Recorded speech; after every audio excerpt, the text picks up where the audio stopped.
Welcome in once again to the XFL Fantasy Central podcast. I'm your host, Rod Villagomez. You can find me on Twitter at RJ Villagomez. Find the show at XFL Fantasy Cast. Action-packed, fun show for you today. We welcome in Anthony Miller. He writes for the XFL Board about the Dallas Renegades. We're going to talk some fantasy options with the Dallas team. And then, of course, we're bringing back in good old John Ferguson at Fantasy Ferguson on Twitter. Got a lot of stuff to talk about with him. We're going to talk about coaching strategies and how that should impact your draft and all sorts of great stuff. I mean, tell you, this show is one to catch. So we are going to get started right now. No more ado. Before we welcome in the guests, I want to take a quick second and let's just talk about some of the stuff that's been going on around the league as we get ready for kickoff. Man, we're only single digits away now. February 8th is when this whole thing kicks off, and we are so dangerously close that I cannot even contain myself a second longer. But let's talk some of the fantasy relevant stuff that's been going on. And listen, I know that everybody is waiting for an announcement as far as where they can play fantasy football. And look, I get it. And I've heard it on Twitter a few times already. And they're like, well, you know, DraftKings never formally announced it. And FanDuel has never formally announced it. And yes, nobody's shot out a commercial that says, hey, play XFL on DraftKings. But there has been enough of a corroboration between folks that are in the know and actually have spoken to entities from these to gather that, yes, both DraftKings and from what I'm understanding now, FanDuel will be offering some sort of fantasy XFL content. And if you need any more proof that there's going to be XFL DraftKings contest, one of the NFL showdowns this coming up week for the Super Bowl is a free entry to the XFL kickoff contest. So I don't know what other proof you need. So DraftKings is definitely going to have XFL contests. When and what that structure is going to be like, we will find out. And look, there was a interview that Oliver Luck just did with 101 ESPN, and he actually alluded to the fact that there was going to be an announcement coming up regarding sports betting. And he really didn't say much about fantasy. He was talking more about sports betting and that kind of stuff and legal sports betting. So he danced around the fantasy question a little bit, and he didn't really say fantasy. So for those of you holding out hope that the XFL has its own fantasy platform, listen, I always tell you, I want to be proven wrong. I am not too proud to stand on a soapbox and scream that it's not going to happen, because listen, that just means that it's more football, more fantasy for us, and I welcome that. But I am not going to hold my breath for an XFL sponsored fantasy football game in what we're hoping for. I know I think I talked about it with Anthony. I don't know if I talked about it on air or off air, but I just don't see them offering a season-long option a week out. I mean, you know, it just doesn't make any sense to offer this a week out. It doesn't give a lot of lead time, doesn't give it a lot of prep time. But again, please prove me wrong. Please offer something so we can play it. But until then, again, I know that there's folks out there that want an app, but altfantasysports.com is running these contests if you don't want to keep score by hand or try to do some other stuff that just is difficult to do. And if you have the time to do it, please go ahead and do it. But I don't have that time. And that's why folks like Alt Fantasy Sports exist, so that they do all of that for me and I don't have to worry about keeping score by hand. Call me a generational player, but I just don't enjoy keeping stuff by hand. Because when I even started playing, Sandbox did it for me. I didn't have to do it by hand. So anyways, but yeah, that is one of the big things that's going on right now. And we'll wait patiently for Oliver Luck next week to make some kind of announcement that we are going to see some fantasy stuff going on. So also some starters being named at quarterback because we already, I guess we don't get depth charts until next week, I think.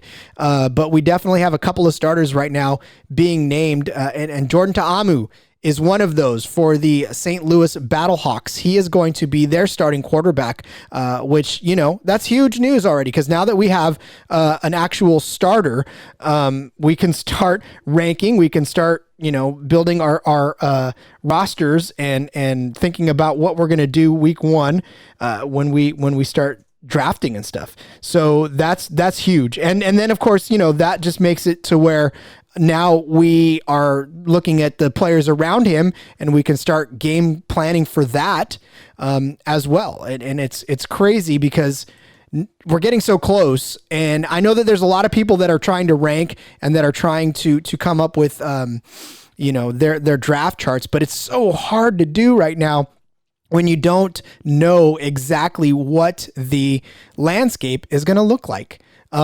Because then you're making changes all the time. And now that the 52-man roster came out, that's the huge news too, that we didn't get to talk about before, because we were just talking about it happening. But yes, the 52-man rosters have come out. And so now we have a long, hard look at who's actually going to be, on these teams, and that's why we're going to talk a lot with the rest of the folks about the league and their individual teams. Now we can actually start putting stuff together, and there's a lot of names that didn't make it that people are starting to question. There's a lot of names that did make it that, that are making you scratch your head. But to me, now that we've seen some solid names, it makes it a little bit easier to start building out your draft boards, which is what I'm doing right now. And I will actually release some draft boards here within the next couple of days. So be on the lookout on Twitter at XFL Fantasy Cast.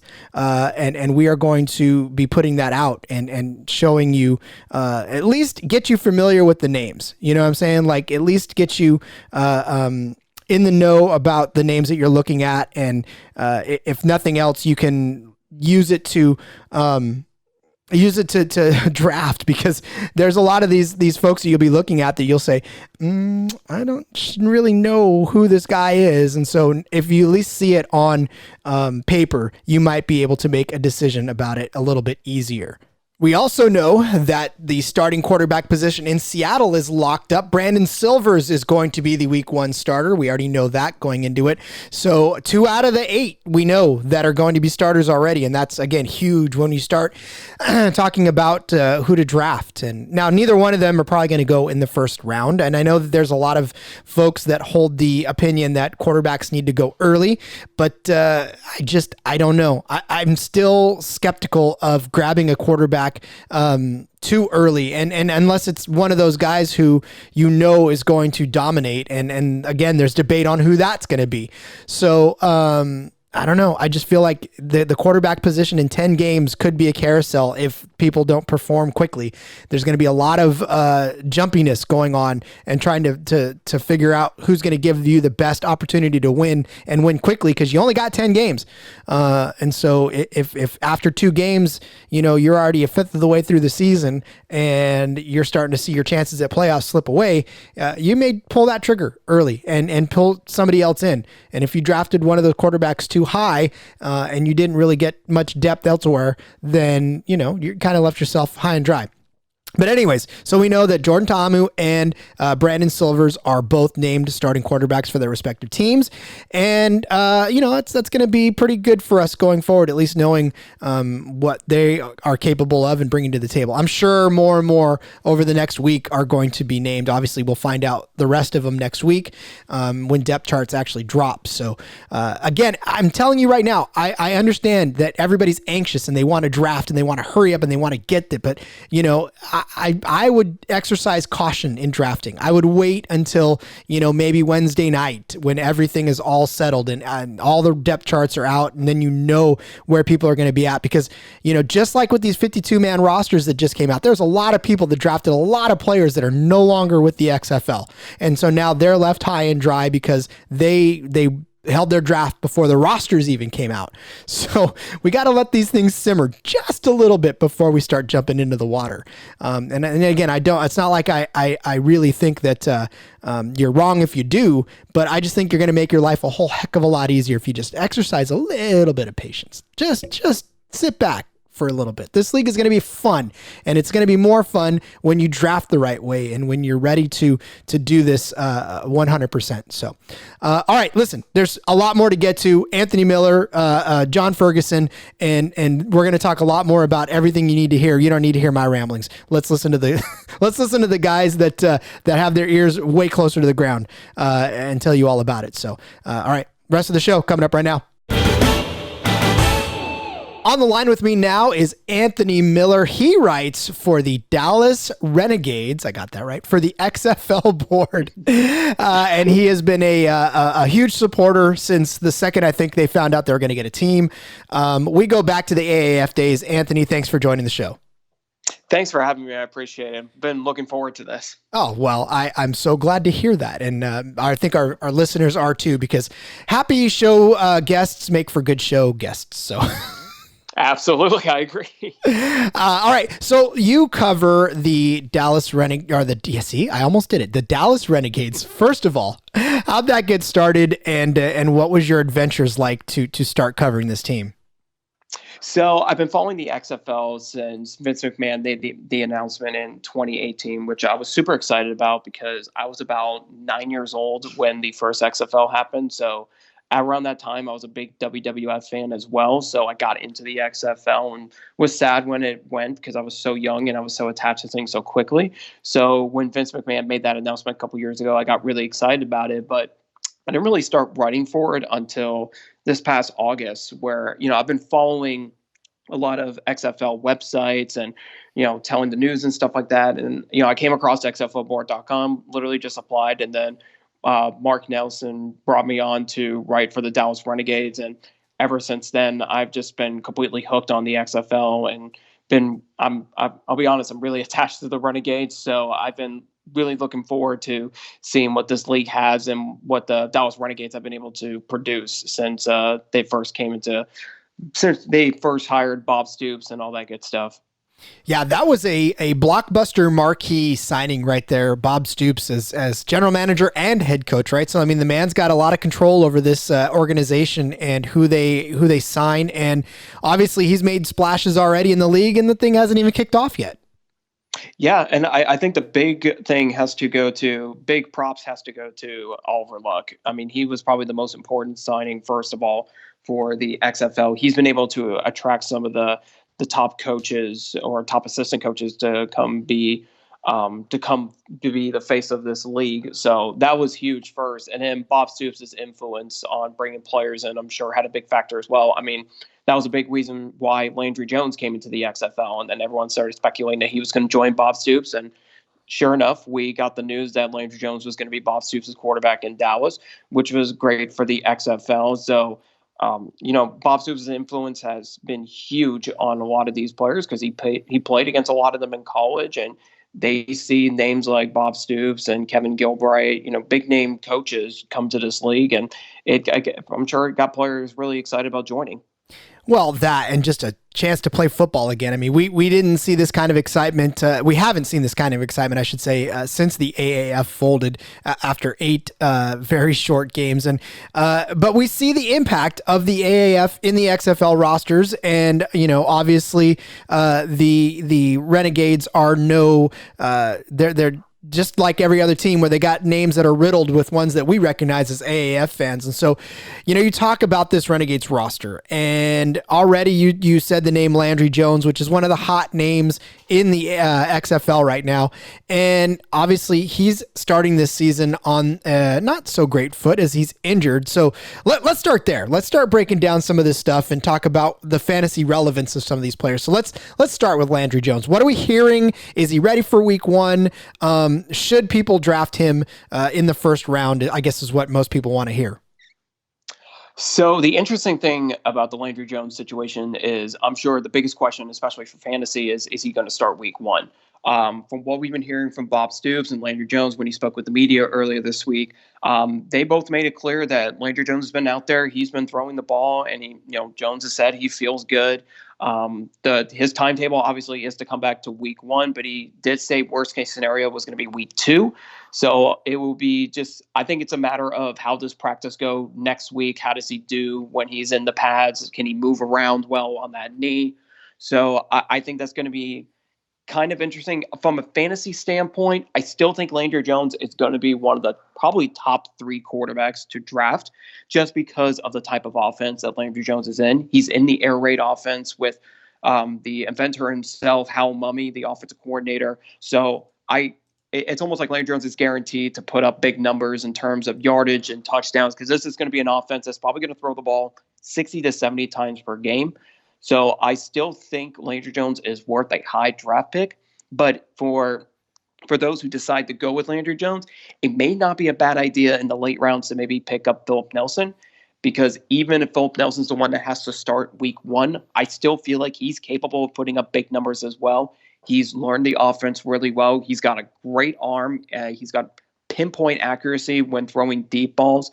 So Nelson is an absolute great choice for fantasy players to go after.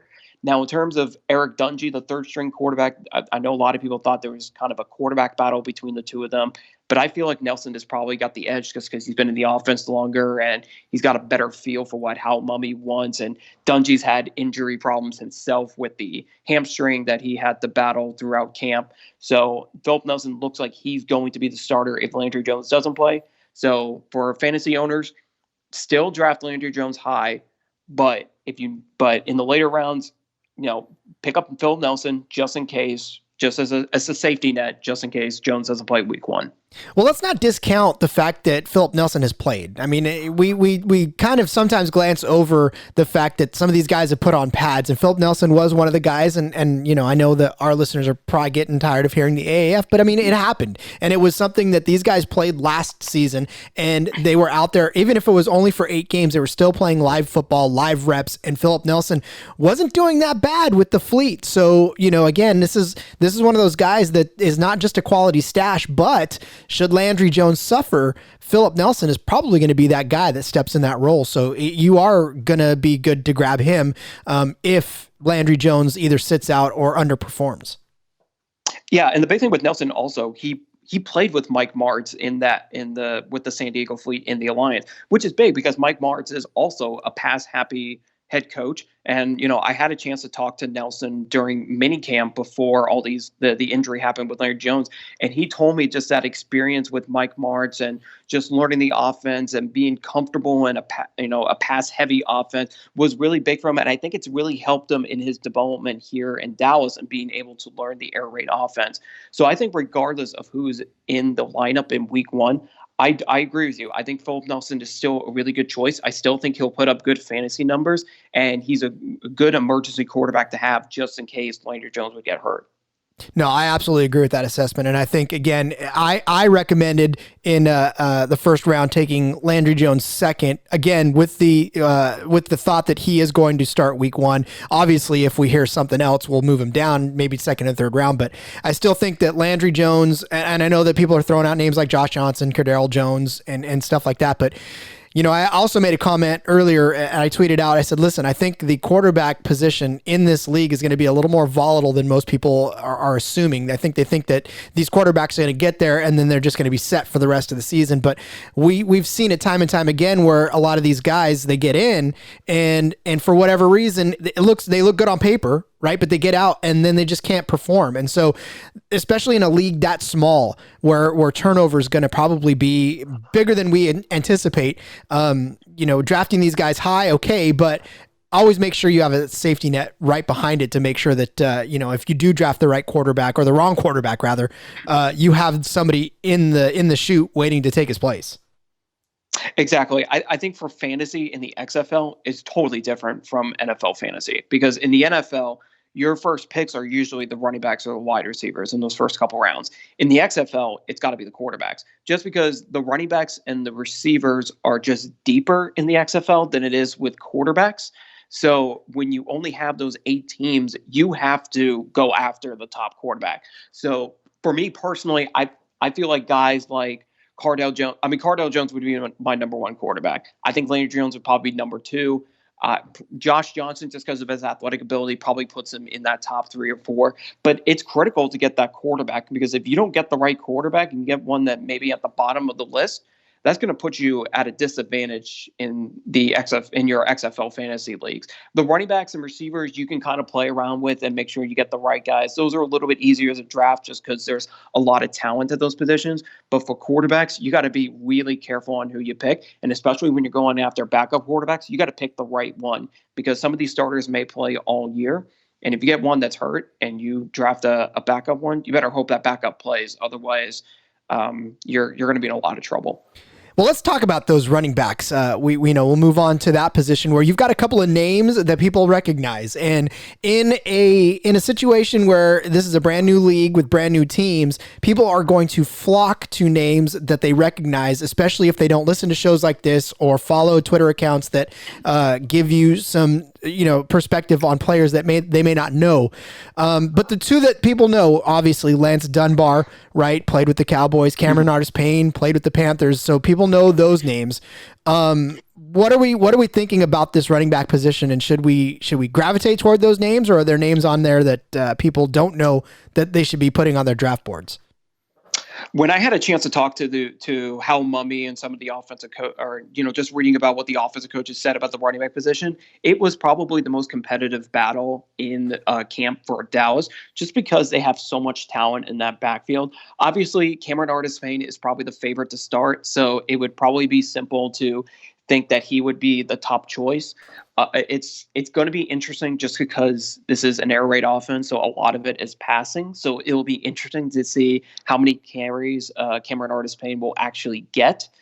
But I would say with Lance Dunbar, he's got a lot of talent. I mean, he's got great hands. I'm sure they're going to put him out in the slot as a receiver, so he's going to be used quite a bit in the passing game. My only thing is be careful with Lance Dunbar. He has injury issues that kind of cost him to, leave the NFL early during his last few years with the Dallas Cowboys and the St. Louis Rams. He's had some injury issues in camp already. I know Coach Stoops already talked about it earlier this week, talking about how Dunbar suffered an injury, but it looks like he will play for week 1. I would be a little bit weary about drafting him, but if he stays healthy, then he may be a steal just because of what he can do in the passing game. A running back that I would consider people to look at is Austin Walter. This dude made a lot of great catches in camp. He's a surprising athletic running back out of the backfield. He's got great hands. He reminds me of Lance Dunbar a lot. He's a short back that can make a lot of plays out of the backfield. I really like how he ran the ball as well. I think he's a hard runner. I think he could maybe get some rotation time if Lance Dunbar can't stay healthy. Obviously, I would go Cameron Artis-Payne as the number 1 back, but I don't know if I would draft him as high as the other running backs because I just don't know how many carries he's going to get. But Lance Dunbar and Austin Walter are guys that I would also consider to play big factors in not only the running game, but in the passing game. And so I'm putting my PPR sheet together in my draft sheet, and I've got Dunbar right now at running back 5 because of that, because I feel like he will catch more passes than a Cameron Artis-Payne, who is actually right back to back in the rankings. And maybe I need to change this after talking to you, but I feel like Dunbar is going to get his fair share of catches in that offense. And I think that ranks pretty high up there. I don't know, maybe I'm too high on him, but I feel like he is one of those backs that has the type of, experience and hands that can do you pretty good. And like you said, he's a steal, but maybe putting him at 5 doesn't make him a steal. So we'll see about that.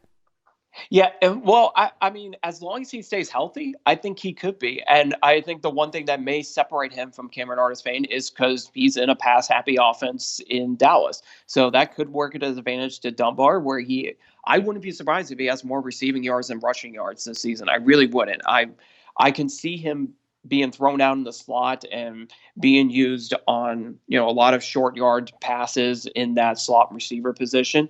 So, I mean, I think it's safe to say, as long as Dunbar is healthy, he will be a factor in fantasy.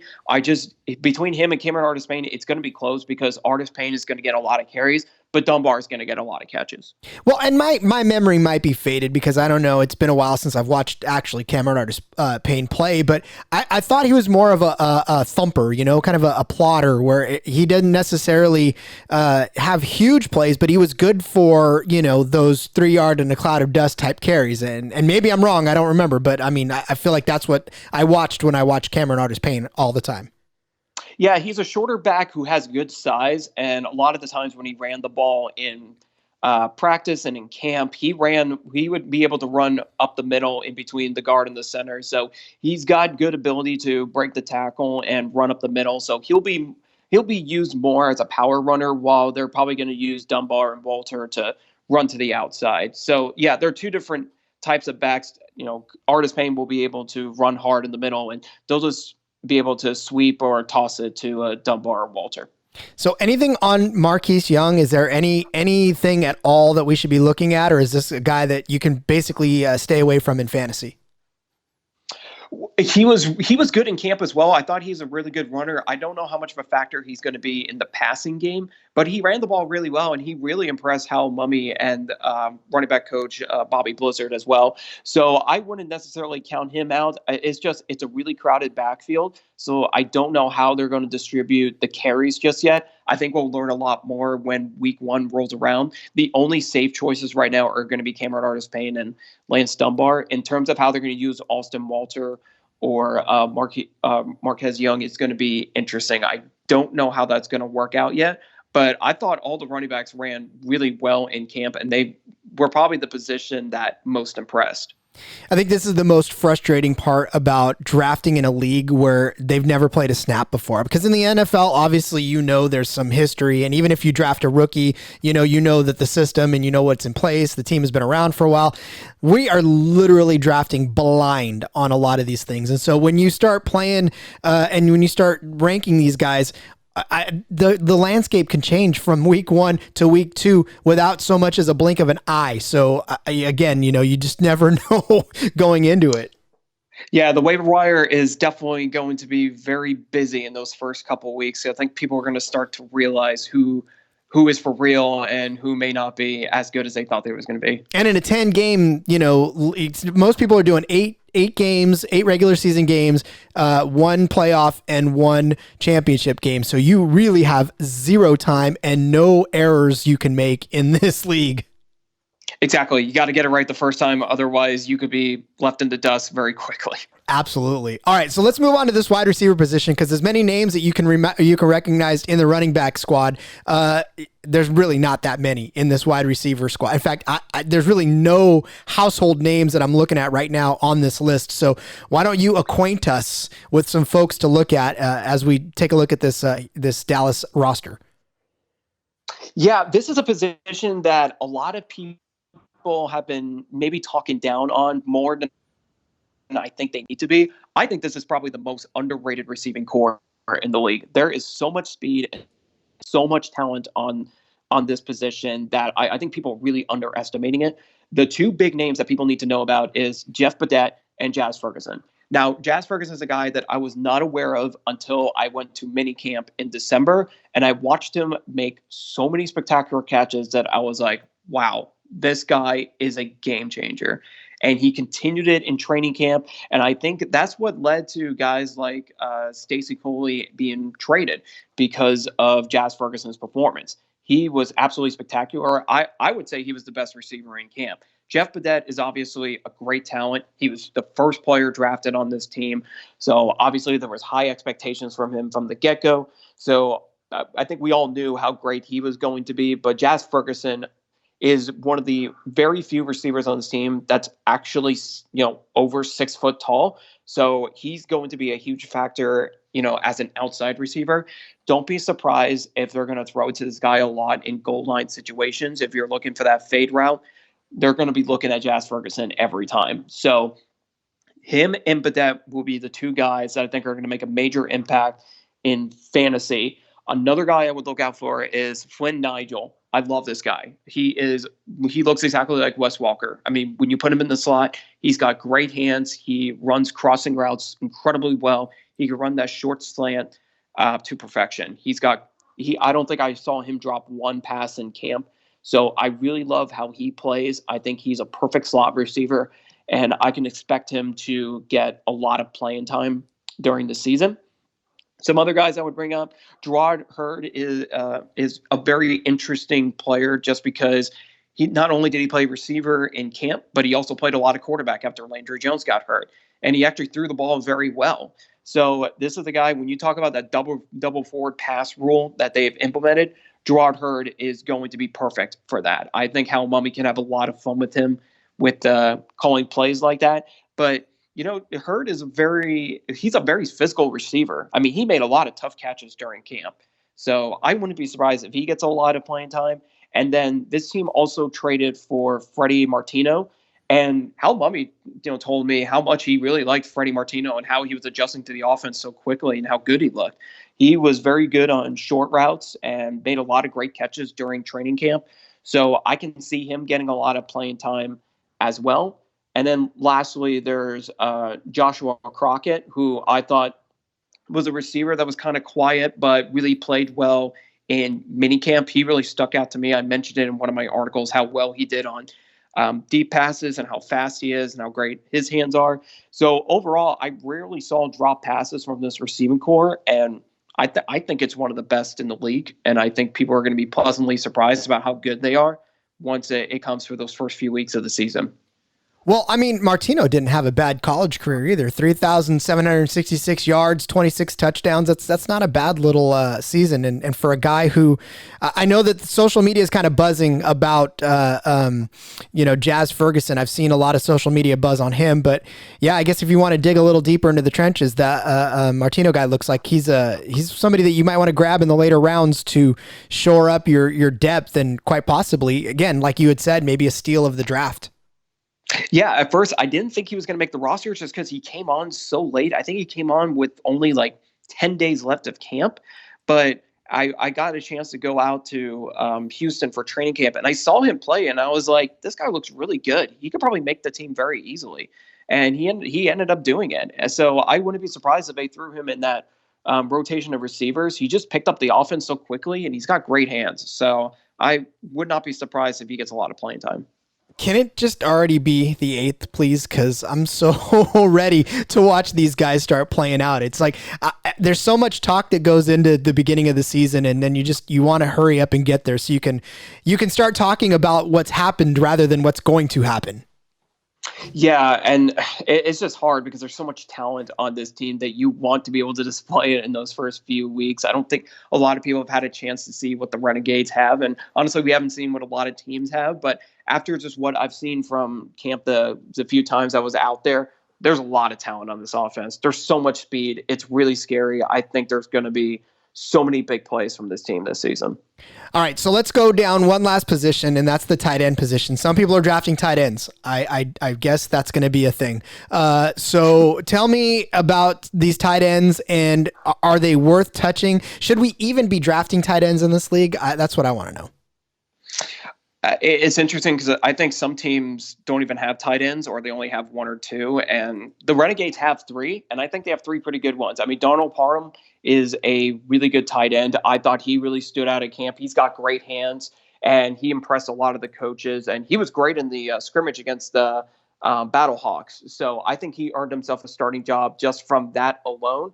And then Sean Price is another one that I think really stood out to me as well. He's an Alliance of American Football member, and I thought he had a really good camp as well. Those would be the two I really looked at. Julian Allen's also got good hands. I just don't know how much playing time he's going to get. I really don't know how much playing time the tight ends will get in general. A lot of the times when I saw them, they were just playing in the slot receiver in this offense. So it will be interesting to see how they're going to be used in the air raid offense. But Donald was definitely probably the standout at camp, and he'll probably end up being the starter. Okay, I don't know. I'm still not sold on tight ends in this league because you're right. I've seen so many that are either they don't have tight ends or their tight ends are just people that I mean, it almost feels like they just said, okay, well, I guess you got to have tight ends on football. So here, let's draft these guys. So I don't know. I'm hoping to get proven wrong. I really am. I want to see good play, and I like good tight end play because, listen, I'm a Niner fan. So George Kittle is like the fantasy god right now. So that man is brings tight ends a very good name. So I'm hoping that maybe some guys in the XFL will do that. Yeah, it really just depends on the type of offense that these teams have. With somebody like an air raid offense, there is potential that a tight end can put up big numbers. But in terms of how other teams, like I don't even know if the Roughnecks had any tight ends on their roster. So it really just depends on the system that they have. I would do a lot of research and be a little bit cautious when it comes down to the tight end position, or even if you want to include them in fantasy this year. That's kind of interesting. I guess it depends on preference. Yeah, it's preference, and then just the overall structure of your. I mean, if you're gonna set maybe like what I'm planning on probably doing with my listener league is a quarterback, and I'm still toying with the team quarterback concept. I don't know if I fully embrace that or not. I'm still on the fence about it. But then quarterback one running back, two wide receivers, and then two flex spots, which is running back, wide receiver, tight end. So it gives you the option. You don't have to be locked into a tight end, but you can draft one if you want to. Yeah, that would probably be the safest choice. And I bet you a lot of people won't draft tight ends right away. They'll see how they get played in the first few weeks. And if there are some that stand out, then they'll probably be hitting the waiver wires to get them. Absolutely. All right, so we've covered quite a bit of ground. Is there any player that we did not talk about that you want to put on everybody's fantasy radar, or you think we're good? I would just say at the running back position, it would be interesting to see how Austin Walter, how much playing time he gets. I think he could really determine in the first couple of weeks if people should go after him in fantasy, just because we'll see if Lance Dunbar can stay healthy. So that'd be one guy I would watch out for. If you have a chance to get Jazz Ferguson, please draft him. I think he's going to be the top receiver on this team. Personally, I think he's played incredibly well. I would go after him. Otherwise, I think when you look at the receiving core for Dallas, there's a ton of talent there. I think whoever you pick, you can't go wrong. I love it. High praise from the man that covers the team. So yeah, I'm telling you right now, we're getting ever so closer, and every time that someone like you comes on the show and breaks down a team, it's so much more valuable, I think, than if I were to sit around and talk about it. So I'm so happy that you joined the show. I'm so happy that you're out there living the dream, covering these Renegades, and that you're having a blast. So thanks for being on the show. Thank you for having me. I really appreciate it. So give everybody a chance real quick, just before you go. Tell everybody where they can find you on social media and follow all your great work.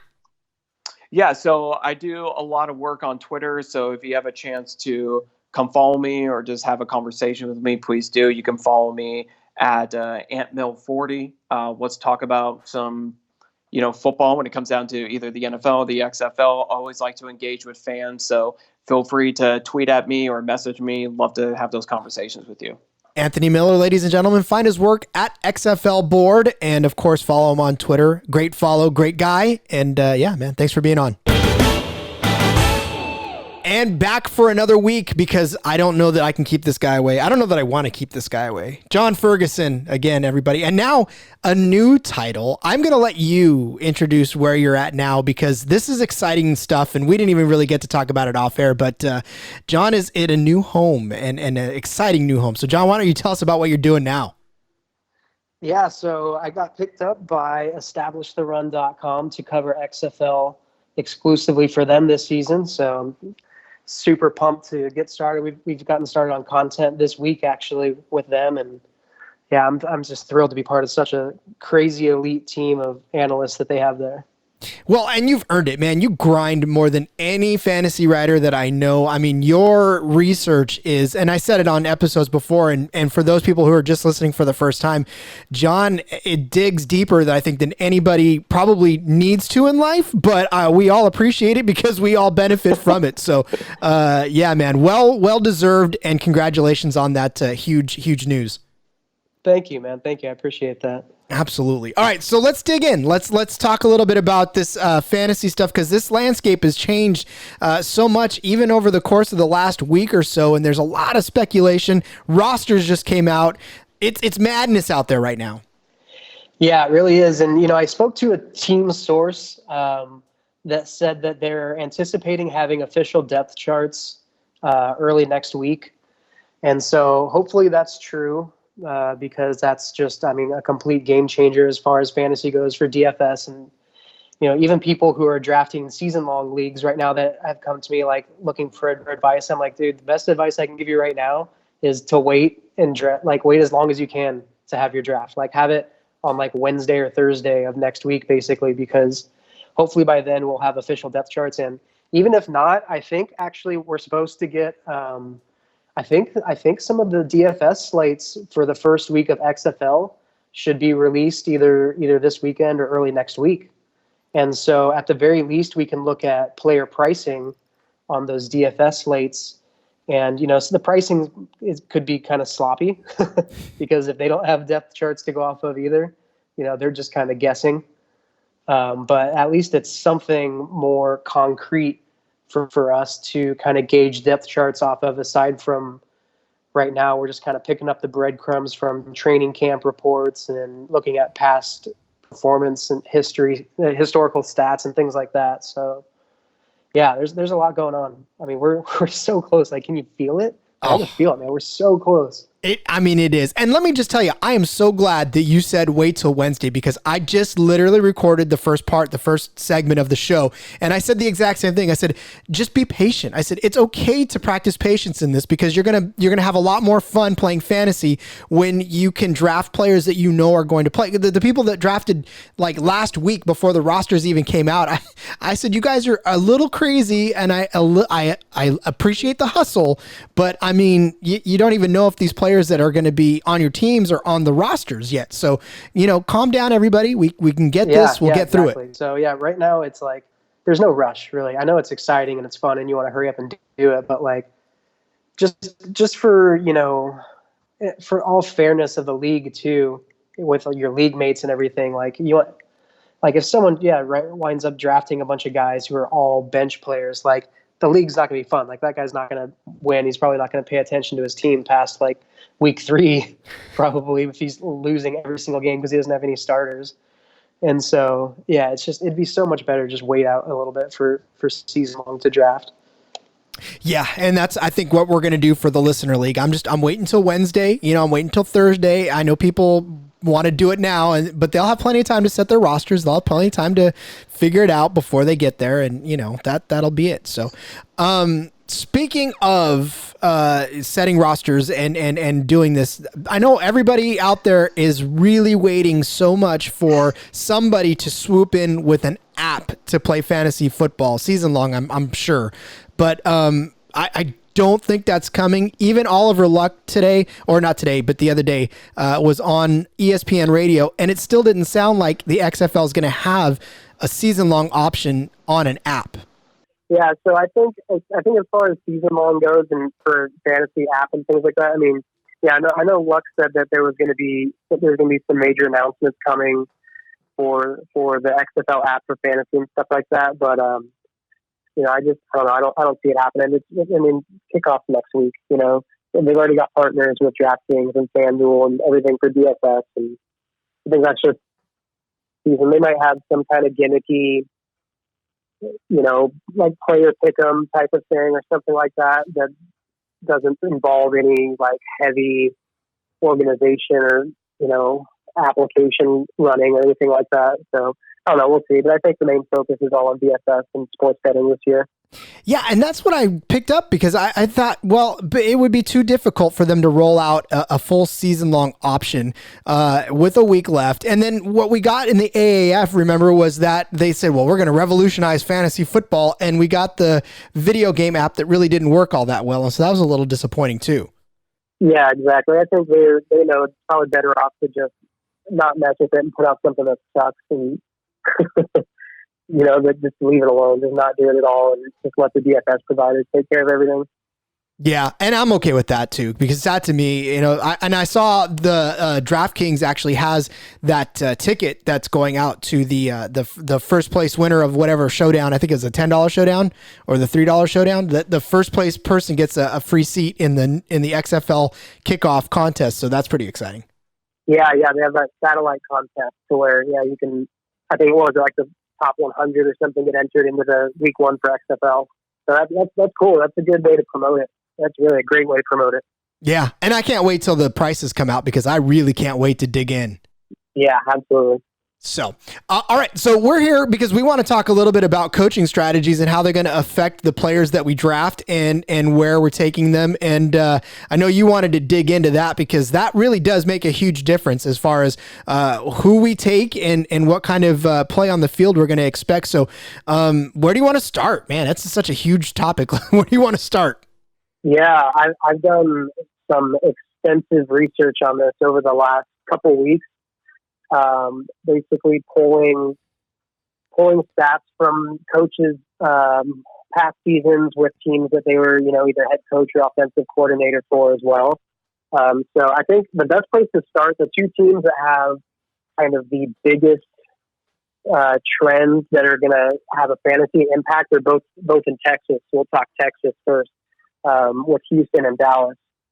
And so first off with Houston, we had June Jones as the head coach, and we all know that his offenses are super wide receiver friendly, super pass heavy. He doesn't have a tight end, and so I pulled stats I pulled his 2018 season in the CFL when he was with the Hamilton Tiger Cats, and then I pulled 3 years of his last 3 years at SMU in 2011 through 13, and I was pretty shocked to see how wide receiver friendly they were. So some crazy stats that I was able to find. Out of 85 possible receiving touchdowns, his wide receivers caught 84 of those. So there was only one running back in the CFL that had a receiving touchdown. Other than that, in all 4 of those seasons, there was 100% wide receivers. And so that was just, crazy statistic. And then just his wide receivers, they got fed. And his wide receiver 1 and 2, both were fed super heavily.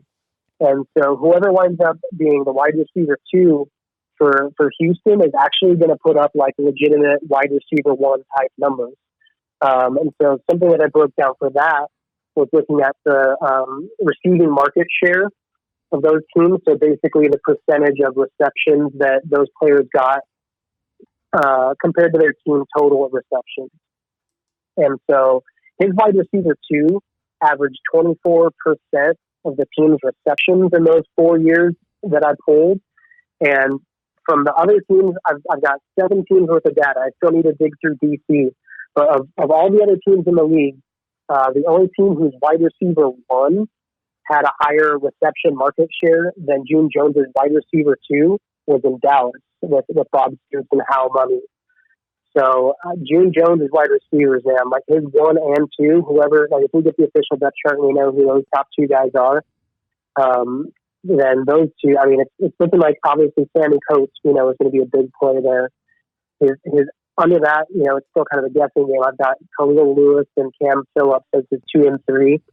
And then I'm predicting Khalil Lewis as the wide receiver 2 since he had the higher draft capital. He was second round draft pick in the XFL draft, taken 15th overall. And he's more of a possession receiver, 5'10", 190 pounds, whereas Coates is more of that deep threat. So, I think if those guys went for wide receiver 1 and 2 for Houston, man, they're going to put up crazy numbers. You talk about those wide receiver 1s and 2s he had a guy that was named Brandon Banks in Hamilton, and Brandon Banks was pretty much the best receiver in the league for the time that he was with June Jones, because in fact it was June Jones who moved Brandon Banks from a special teams guy to an actual wide receiver, because before he was just being used as a return man, and June Jones was like, no, we're going to put you out at receiver, and it completely changed Banks' career. So you're right as far as June knowing how to use his receivers, because Brandon Banks became the top receiver in the league almost instantaneously. And then guys like Braylon Addison, Jalen Saunders, Mike Jones, some of those guys for the Ticats, they put up huge numbers in his offense. And they went from 0-8 in the first 8 games of the season without June Jones to 8-0 those next games. And that was largely due to the passing game. And yeah, you're right. These Houston wide receivers need to be ranked high up there, I think, in most overall ranks. Yeah, not only that too, though, but when you look at the total running back reception too, like he literally does not spread the ball out. Like the running backs in the full year totals that I had only they averaged under 10% of the team's reception market share. So you got 0% for tight end, you've got maybe 10% for the running back. You're talking about 90% of receptions going to wide receivers. And you're talking about borderline 100% of receiving touchdowns going to wide receivers. So I don't think there's a lot of hope for, a running back there. Like, I love D'Angelo Henderson, and he's got some receiving chops, but I just don't, they're not going to utilize those players that way, I don't think. And then Andre Williams is just he's worthless in the passing game. So you're not going to see anything from him. So, I mean, it's just, I think everyone knows, that it's a very pass-friendly offense and wide receiver-friendly, but when you put it in the context with what is kind of normal or even high usage, this is like to the extreme. And with that being said, too, I think, you have to really, Connor Cook, I think, is projected to be the starting quarterback there. And I mean, he's in the national commercial, I think, right? Mm-hmm. But, like, I don't know. He doesn't get the same love that like Cardale Jones is getting, and like even Landry Jones, who has had no knee for all of training camp, I feel like it's hyped up more than Connor Cook does. And I mean, Connor Cook, dude, he could be a top 3 quarterback easily. Yeah, and again, you never know with these guys, because you're right. Connor Cook's being pushed on TV, but all the talk is around Landry Jones, Cardale Jones, and even now that we know that Brandon Silvers and Jordan Ta'amu are going to be starting, it still overshadows Connor Cook. I don't know that anybody really else is talking. People are talking more about Luis Perez than Connor Cook. That should tell you something. Yeah, I feel bad. Like I'm sure Luis Perez is a really nice guy, but like. I don't care. Like, I don't know why. He's like the Tim Tebow of the XFL and like of the spring leagues. He's just like, he doesn't actually really do anything, but everyone just can't stop talking about him. Oh, they love him. I don't get it. Like, they do, and that's great. I'm happy for him, but I'm just like, it's just so irrelevant. Like, why are we talking about this guy? He's not going to even start. Like, I don't care. All right, so we move from Houston. I just talked to Anthony Miller about Dallas, but let's talk about the coach correlation between what's going on there and the players that's going to affect. Yeah, well, I mean, this is, the most prolific coaching staff in the league, obviously, with Bob Stoops and the Hound Bunny. And, I mean, we just know Stoops is a legend, with his time in Oklahoma. And just digging through I dug through 3 years of his Oklahoma, his last 3 years from 2014 to 2016, just to get kind of a snapshot of his usage rates and things like that. And, just seeing the players, man, Baker Mayfield, he had Sanjay Pirine, he had Joe Mixon, he had such good players on his team. And so, in the context of, this league now, you kind of wonder how that's going to translate. But some of the bigger things there, he did have his wide receiver one, like I said, had really high reception market share, a 26% reception market share. Well, that's between 3 years of Stoops, and then I pulled 3 years of Hal Mummy. He had 2 years when he was a head coach at New Mexico in 07 and 08, and then I pulled actually his 2013 season at SMU, where he was the offensive coordinator for June Jones. And so there's, a lot of similarities in the offenses between these two teams. And I think that's why they have kind of a lot of similarities stand out in the passing game. And so something I did think was a little bit interesting with this, looking at the pass to rush ratio, was that Stoops in those 3 seasons at Oklahoma that we had pulled was pretty consistently within like a 40% pass, 60% run ratio. Whereas Hal Mummy's 3-season data pool that I had here was more heavy towards the pass a little bit. He had like 65-35, 60-40, kind of in that range a little bit more. And so, everyone's anticipating more of like a 65-35 split in favor of the pass for this league. And so if we see that, then, their wide receiver one also looks like he'll get fed pretty well, which is probably Jeff Baudette. But you've also got Jazz Ferguson there, who I love, and he's just a size speed freak. And so I think those two are just going to be lights out. And you've got 26% receiving percentage for the wide receiver one. You've got about 18% more or less for the wide receiver two. So those are pretty good numbers. And then also with the receiving touchdowns, that these guys also utilize the wide receivers pretty heavily in the end zone. They had about 73% of receiving touchdowns from these 6 seasons came from wide receivers. And Hal Mummy especially, he had 100% season there. That one at SMU with June Jones, where only wide receivers had touchdowns. But then, like when he was head coach at New Mexico in 2008, his wide receivers caught 92% of the team's touchdowns. And then in 2007, they caught 89%. So again, it's just super heavy focus towards the wide receivers on these teams. And then again, just really no love for the tight ends, with the exception of Mark Andrews was tight end for Stoops around this time. And so when we look at Dallas's roster, something that stood out to me is they do have Donald Parham, who's kind of a sleeper for one of the most highest rated pass catching tight ends in this league. Parham had some crazy numbers at Stetson. He had an 85 catch season in 2018. And just when you look at the tight ends in the league in total for the XFL, he had the most college receiving yards with 2,591 yards in college. He had 20 touchdowns in college. He had 180 receptions. So, if Stoops and Mummy are looking at Donald Parham as kind of guy that they can use in the mold of Mark Andrews, based on the usage that Stoops had with Andrews at Oklahoma, I think Parham could be he's a really good sleeper for like a top 3 tight end at least, because Mark Andrews had like 23% to 25% of the team's receiving touchdowns in the couple of those years at Oklahoma.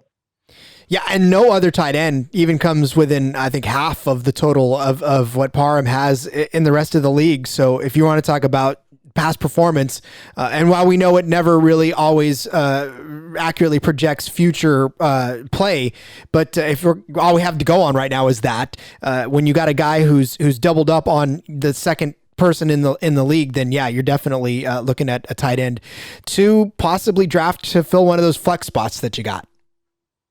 Yeah, if we start seeing some trends after maybe about 3 weeks is the best time to really start being like, okay, this is a trend. You need about 3 weeks worth of data. If we start seeing one team in particular that's like, they just don't know how to cover tight ends. It happens in the NFL where there's like, Arizona Cardinals give up 100 yards and a touchdown to tight end almost every week. It's not that much, but it just, they don't know how to stop tight ends basically. So, those kind of trends do pop up. And so if there's one team in specific that's just like doesn't know how to cover tight end and Donald Parham's going up against him, you're looking at, he can put up some pretty big numbers. He's a really capable pass catcher. That's more of a good DFS type play too. It's something to keep your eyes on when you're picking teams every week, because we know that season long sometimes you can get stuck. But and here's the thing, I'll tell you right now that I feel like I'm going to play season long because that's, I'm a junkie and I'll play season long, but I almost feel like this type of league will just lend itself better to playing it every week and drafting every week. Because let's say you get stuck with a guy that underperforms and the waiver wire is thin because you drafted a little deep. It won't make it as fun in my opinion. Yeah, exactly. Yeah. So I don't know. Maybe I'll play a lot more daily than I will season long. But you got to play season long because that's just what football fantasy junkies do. So, all All right. So what are we looking at the landscape as far as there's a lot of people out there that are starting to project some mock first rounds. I know I did a mock first round earlier. Where are we spending those early draft picks, John? Because I feel like you're still rolling the dice no matter what you do. Yeah, until we get depth charts, like I feel like, I have a top 5 at each position right now that I'm pretty comfortable with. And so, I can go over those really quick. For quarterback, my top 5, I still got Josh Johnson on top, even though he didn't play in the preseason scrimmages, and we don't really know what's going on. Like, we haven't heard anything about an injury or anything like that. So, I'm assuming he's fine. But then after him, with the news that came out about Landry Jones, being, hopeful to play week 1, and he said the worst case scenario for him right now is week 2. And then when we look at his injury, he was given 4 to 6 week timeline. 6 weeks would have been a week 3 start technically, but so it's totally realistic that he's on the field for week 2. And if that's true, I think you do have to slide him in basically as the number 2 quarterback and possibly even the number 1. Because, just again, going back to that usage that Dallas had with, their quarterbacks and their passing game. And they're the only team in the league that I've looked at so far whose quarterback averaged more than 2 passing touchdowns per game. So, he's a really good bet for, some pretty big numbers. Aaron Murray is still number 3 for me, just with Tampa Bay's offense, and the team in general is projected pretty high. We saw, all those, sports books putting out odds for the championship, and Tampa Bay was like no worse than 3rd place, I think, in all those ranks. After that, I've got Cardale Jones. You gotta keep him still in the top 5 conversation. A lot of people will probably put him a little bit higher, 2 or 3, but to me, he's still kind of in the middle of the pack. And he's also got, Tyree Jackson behind him, who he's a really good quarterback. And so, I don't think there's any, we don't have to worry about any type of quarterback battle there. But if for whatever reason Cardale does struggle, he's got a really capable guy behind him. And then, like I was saying, Connor Cook. If it's Connor Cook, he starts, then he's top 5. He's got to be a top 5 for me. Whoever's the starting, it's either him or PJ Walker. But I think Cook's got the edge right now, and so he's got to be a top 5, and I think he's got top 3 potential. Yeah, I agree. I think I have Cardale Jones 2 and Aaron Murray 3. So I think we flip-flopped on that when we talked about top 5. I think Brandon Silvers belongs in the top 5 conversation as well. I have a feeling that he's going to turn a lot of heads because I liked what he did at the end of the AAF season, and I think he's ready. I think the fact that they named him starter as early as they did kind of gives us at least where their head's at there, and we know that they're confident in his ability to start. So I feel like that keeps him up there in the top 5 as well. Yeah, I definitely can. The only thing that I look at with Seattle is, and they're the most intriguing team to me. And I've been saying this ever since I started breaking down these rosters, because to me, they look like the team that is most capable and most prepared to take advantage of a lot of the new rules, like the double forward pass in this league. With Keenan Reynolds as a top wide receiver who has quarterback experience from college, and then not only that, but you've got a lot of guys just with versatile skill sets, and even BJ Daniels has a very versatile skill set, and we could see both quarterbacks on the field at the same time. We could see double forward pass with Brandon Silvers under center. He passes it out to BJ Daniels. He passes it out to someone else. And, when we just found out actually today from Champion Data, the data supplier for the XFL, is that the original quarterback on those double forward passes aren't going to get any stats, basically, on those plays. So when those plays happen, whoever the second player was that makes the pass, he gets all the passing yards and, everything. It's basically counted as a lateral. So, and then you got, John Santiago, who's got rushing ability. Keenan Reynolds has a lot of rushing ability. I see this team is just, they're built a little bit more unique than most of the teams in the league. And I really think that they could actually wind up being one of the most run heavy offenses that we see in this league. just because they've got, that three-headed monster with Farrow, Gardner, and Williams in the backfield. They've got Reynolds and Santiago can both run it. They've got DJ Daniels can run it. And I don't know. I see like a lot of quirkiness to this offense. And so I can't really bank on Brandon Silvers being like this elite pocket passer on this team. Why are you trying to talk me down off my Brandon Silvers ledge? The Dragons are my team, and that's my quarterback. I like that. No, it's nothing against him and his ability or anything like that, but I don't know. There's just something about this team I see that is just really unique. And I just think we're going to see, and from the coaching data that I pulled with Jim Zorn and Mike Riley, also I looked at 2 years when Zorn was with the Redskins, and I looked at 3 years when Riley was the head coach for Nebraska. And, the quarterbacks that they had barely averaged 20 completions per game. And the completion percentage was below 60. It was like 58%. They never really ran prolific passing offenses. They sat right around, like 53% to 46% pass rush split. So I don't know, man. And we don't really know, is Keenan Reynolds the wide receiver one there? Like, is Casey Williams the wide receiver one? Like, the team doesn't really have a prototypical wide receiver one. They have a bunch of short dudes, really, because like their tallest wide receiver is 6'1". They don't have anyone taller than that. They've only got one guy who's over 200 pounds, which is Casey Williams for receivers. They're pretty stacked at tight end, and I think that might be something that we see a lot of two tight end sets with Seattle. I think we see Evan Rodriguez and Connor Hamlet both on the field a lot.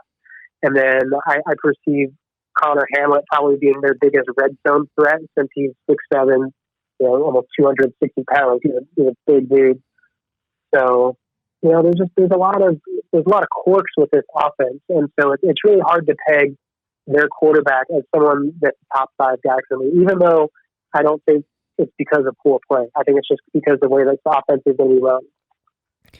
Oh, so much to digest, man, and we're just so close and yet so far away from actually being able to put any of this stuff into motion. But I know that there's a lot of people clamoring for this type of information right now because they really, like we said, want to get their draft on. So I hope that we have given you enough to chew on over the course of the last half hour to really get your draft sheets, your cheat sheets rather, in order. And like I said earlier in the show, I'm getting mine ready. But again, until we get those depth charts, really, it's not going to be for anything. Like, it's just going to be updated and constantly updated. And I know you're in the same boat where you want to hurry up and get content out, but anything we do right now is going to change in 24 hours, and all the work we put into it is going to be for naught. So I think it's best that we all wait and see when the depth charts come out so we can finally make some official actual predictions.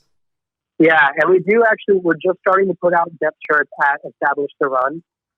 We just started releasing content on Thursday. And so we've got a couple depth charts out right now, and we're working on the rest. Should be out pretty quick here. We've got them pretty well fine-tuned to where, myself and Adam and Evan have all kind of come together to put these things together. And so, yeah, you can get that content at Establish the Run. And, these guys are putting out some awesome stuff there. We got our content schedule actually set up. And we're going to have a live stream every week on Thursdays. I'm going to be putting out a weekly team-by-team recap on Tuesdays that's going to be basically covering everything that happened from the week prior, covering, injuries, usage notes, how the coaching tendencies are working out in this league now instead of in the past, and then kind of like depth chart changes. And then we're going to be doing tons of DFS content. We're going to be looking at top plays. We're going to have those sorted out by tiers for the main slates with player notes. And we got a lot of really cool stuff going on. Man, that's going to be phenomenal. So again, if you want all that content, make sure you're following John at Fantasy Ferguson on Twitter. And that way you can keep an eye on where you can get all that content because, again, if you're a DFS player, it's clutch. And of course you'll hear him here when we bring him on because John is we can't keep him off the microphone. He's constantly saying, Rod, can I get back on the show? Rod, can I get back on the show? I keep digging through all these damn stats, man, and I got to tell someone about them. They're the only one that listens this time. So. Hey, I am always your receptacle for stats, man. I love it, and I know our listeners love it too, because they appreciate the research, and they appreciate at least knowing where they're going to be putting their DFS dollars and their draft capital in this season. So, John, man, just once again, thanks for filling my head, because now I'm going to have to try to go to sleep with all of this knowledge. Yeah, man, it's my pleasure. I'm glad that someone likes to hear. I'll have to let my wife know that people actually do care. I know, it's validation. Just tell her, listen, at least one person all the way in California cares what I do, so I'm going to take that to the bank. Yeah, exactly. All right. Man. Once again, John Ferguson, find him at Fantasy Ferguson on Twitter. And of course, now covering the XFL on Establish the Run. Make sure you head over there, follow them, and all of their great content. John, thanks for joining the show. Thank you, Rod, man. I'll talk to you again soon.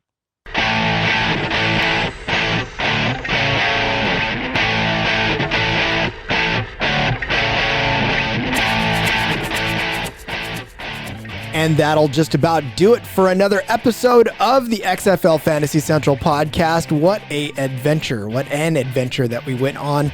How crazy and how much just information crammed into this period. I know this one was a little bit of a long one, but I certainly know that it was worth it for all of the fantasy advice that you got from such fantastic minds. Again, big thanks to Anthony Miller, writing at XFL Board for the Renegades, and then of course Fantasy Ferguson, John Ferguson, the new writer for Establish the Run. And man, again, a wealth of fantasy knowledge. I love that man. I basically think that everything he says is gold, and you should listen to his advice just about as much as I'm going to listen to his advice all season long. Again, find him on Twitter at Fantasy Ferguson, and then find Anthony Miller on Twitter at AntMill40. That's ANTMILL 40. And you can follow him for all of his coverage on the Renegades. So we are so close to the season getting started. I really just cannot wait to start putting all of the stuff that we learned into effect and watching these fantasy drafts happen and watching all of it really play out in front of us. So thank you to everybody that started to follow the show on Twitter. Thanks for everybody that has been subscribing and leaving reviews. I think we may have enough for a second listener league, so give me the weekend to figure this out. And if you're already in the listener league, hang tight. We're getting it all set up this weekend. This is the weekend. Work has been busy this week, so it's been hard to get the stuff together, but this weekend it'll happen. Saturday, I'm taking a nice full day and getting it all set up. So yeah, be patient. We'll get there, and we'll all get there together, and come week one, we're going to have a ton of fun playing XFL Fantasy. So again, thank you for listening. Thank you for subscribing. Thank you for the support. This has been a blast, and I'm going to continue to do it all season long. So until then, until we get ready to start kicking off, please, soon, let's make some money.